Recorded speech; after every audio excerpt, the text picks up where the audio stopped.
Hello, welcome to day 5 of the Clarinet Mentors Better Clarinet Tone Challenge.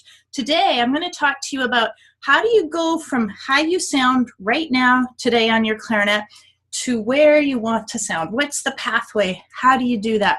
I think it's really important. And so this is going to build a bit on our trainings from the previous 4 days. So if this is the first session you've seen, by all means, you're welcome to watch it. Join me today. However, I am referring to past sessions, so you're going to get the most value out of then following up by watching some of the replays of what we covered earlier. All right, I'm going to dive right into today's training. Hopefully, you'll come out of this with a little bit of a roadmap that you can follow at home to continue to improve your tone based on some of the things we've done. So I'm going to start by something that may seem obvious, and yet I think it's missing for many people. And that is the first thing we really need to do to improve our tone is this. We need to know exactly what we want to sound like.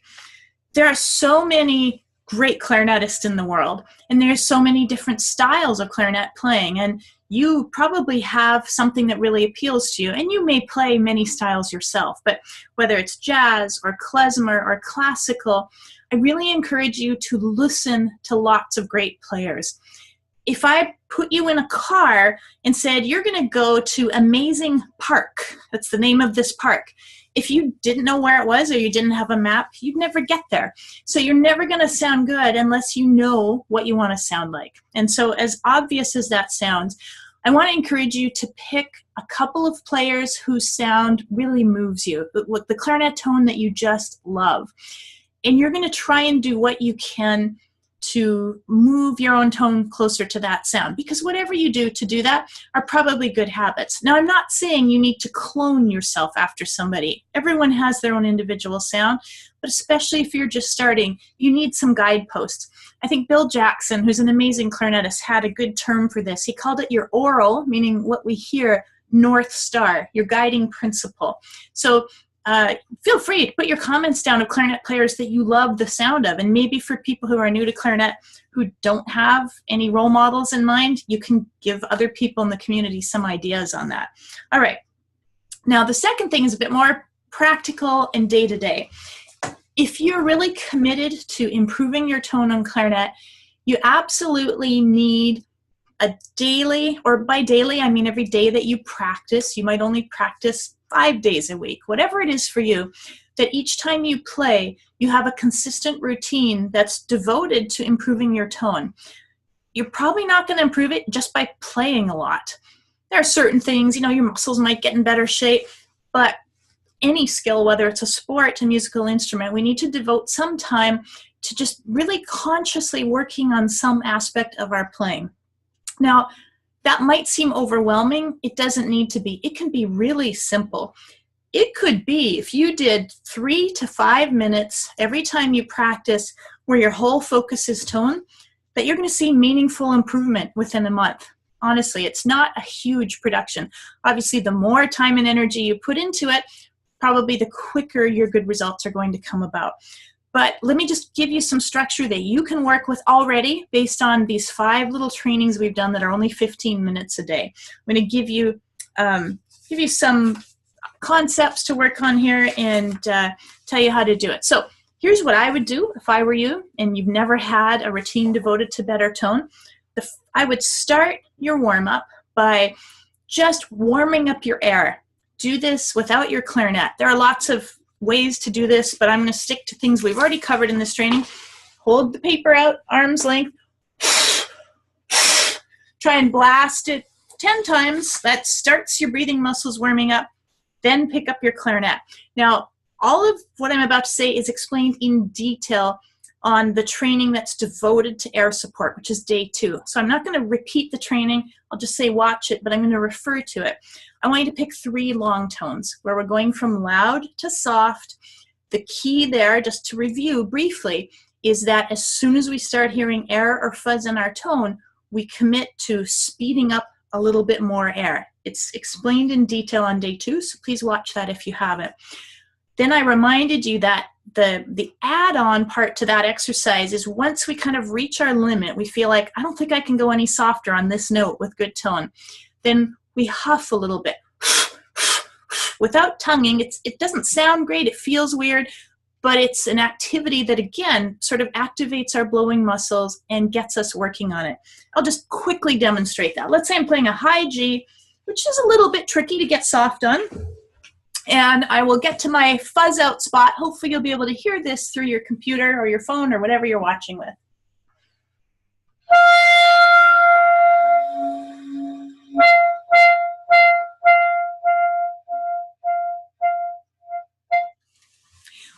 What I just modeled was, I kind of sped up the process. Normally that would take you 30 seconds instead of 5. I got softer and I started losing my tone. I got that undertone, it got fuzzy. I couldn't play the note any softer. And then I flipped over, instead of sustaining it, to little bursts of sound, which temporarily was louder, but I diminuendoed. Once I started getting my little burst soft, ha, ha, ha, then we're gonna lengthen it until we're sustaining it. Then we might repeat that long tone loud to soft, but now we kind of know, what does it feel like to sustain that note faster, and it probably, or softer, it's probably using our air in a different way than we've trained ourselves previously, and this is how you train yourself. The 3 notes you use, I always start with open G, which is put your clarinet in your mouth and blow. No holes covered. It's just a great way to get going, but then pick some more challenging notes, and there are suggestions on day 2's video. All right, that's gonna take you, you can decide how long, but each one, we really want to work at that point where that note starts to crack and hang out there for a minute or so. Let's say 3 minutes, a minute per long tone. Shorter if you're only going to practice a short amount of time. You get to pick. The second thing that I recommend you do, and I'm going to show you a resource for this, and in fact, I'll even give you a link where you can download this if you'd like to. You don't need a worksheet to do it. What I suggest you do is set yourself up where you can watch yourself playing. This might be in front of a mirror. It might be in front of a computer screen that's recording you, or even a little phone or a tablet that's recording you. And you're just going to play a scale in whole notes. Literally just like very, very slowly. I would say set your metronome at first at around quarter note equals 88. And the idea is, see if you can do a whole octave, which is 8 notes of a scale, in one breath. Now, the purpose of this exercise isn't to play until you pass out. So pick a tempo that pushes you a bit, but doesn't make you feel like you're going to topple over with your clarinet. It might be faster than 88. If you're extremely fit, it might be slower than 88. But while we're sustaining that, it's slow enough that we really don't have to think a lot about what the next note is. I want you to look in the mirror and look for tension in your body. If you see your shoulders going up, if you see your fingers smacking down, while we're doing that slow relaxing, we're going to relax our body and look for it and relax it. Tension, in most cases, works against good tone for us. If our fingers are smacking, we get bumps in the sound that interrupt the music. And if our shoulders are tense, you can just hear what it wants to do to my voice. It inhibits the beautiful flow of air that we want when we're playing. So we want to stay relaxed. There's not a lot of tension.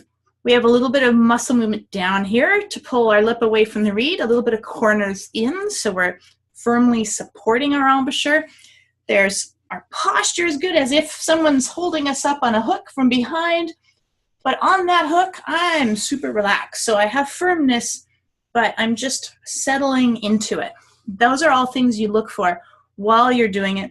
I'm going to print in the chat box right now for those of you live on Zoom, and I'll actually, and as soon as I finish the Facebook, I will pop over to there and put in the comments section a link to where you can download a worksheet that shows it, and I'll just share it with you as well. So if you are watching on Zoom, open up your chat box, and hopefully I just typed it in there, and this is what the worksheet looks like. You don't have to have it, but if you find it helpful, you are welcome to download it.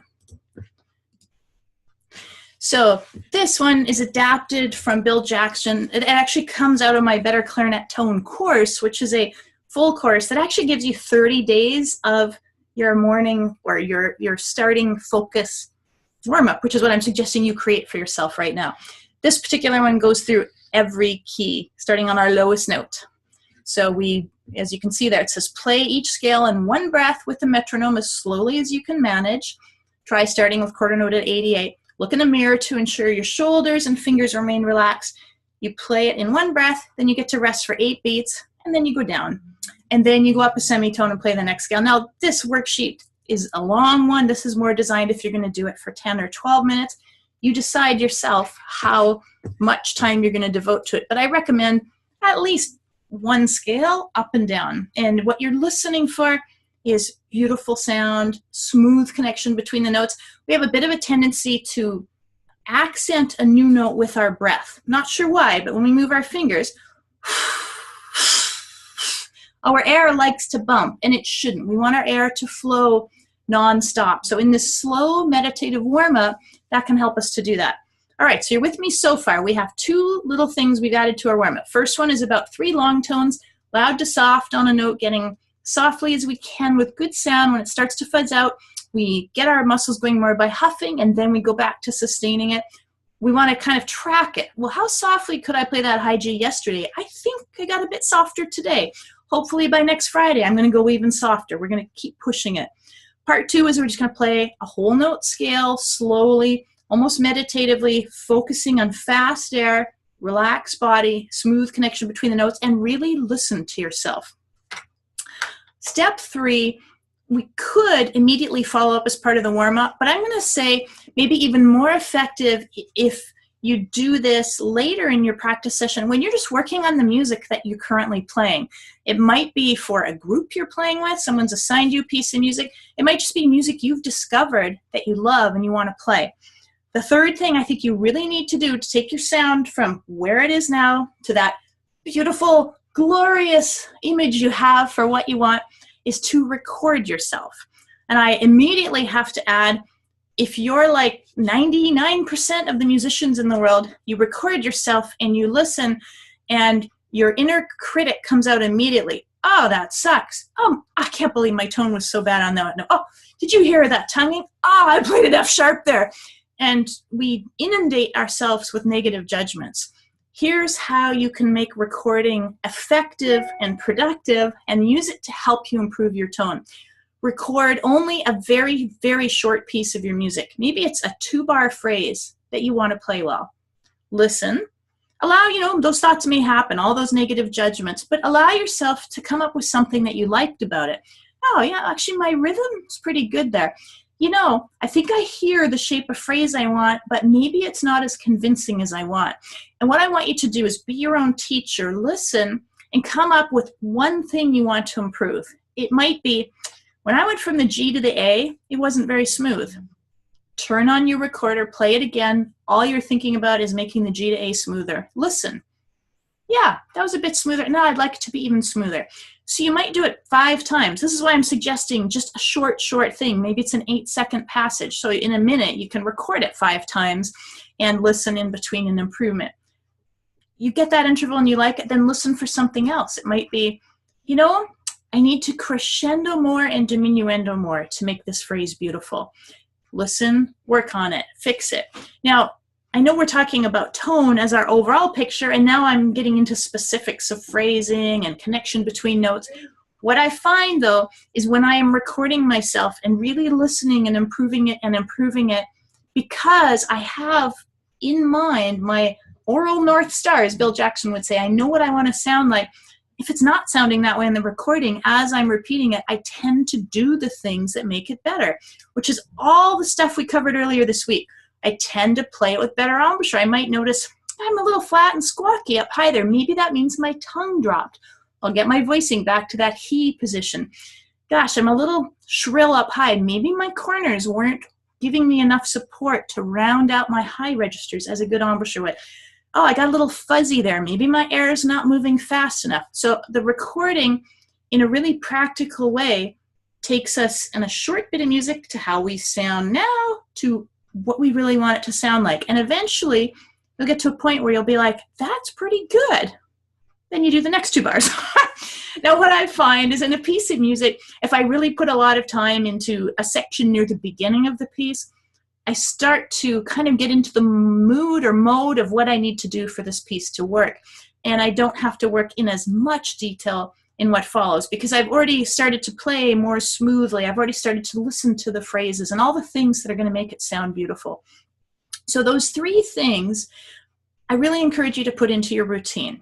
So a long tone warm up from loud to soft, just a simple scale warm up where you're watching for tension, and then every time you practice, record yourself a little bit, even if it's just a minute of work, and use that recording to improve it. It's one of the most powerful things you can do in your playing, and you might know this, and I might be reminding you of it, and you're still not doing it. So common sense is not always common practice, and I want you to make it something that you do because I really believe it's going to help your tone. I'm looking at the clock. I promised to make these short 15 minutes. I'm 1 minute over. I apologize for that. I want to just give you a couple of links here. One of them is to just thank you so much for you being here with me for these 5 days. I just want to mention if you want to go deeper in your clarinet tone progress, or you want my whole 30 days of workout so you just follow it step by step, you don't have to think about it, just go to www.clarinetbonus.com. Thank you so much for being in my community. I love hearing from you. I'd love to hear if you're having any success with this. I want to invite you to consider joining the full Better Clarinet Tone course because I think there's lots of learning and lots of extra music and stuff for you to work on, but that's my invitation to you. Thank you so much. I'm really looking forward to interacting with you more. Bye for now.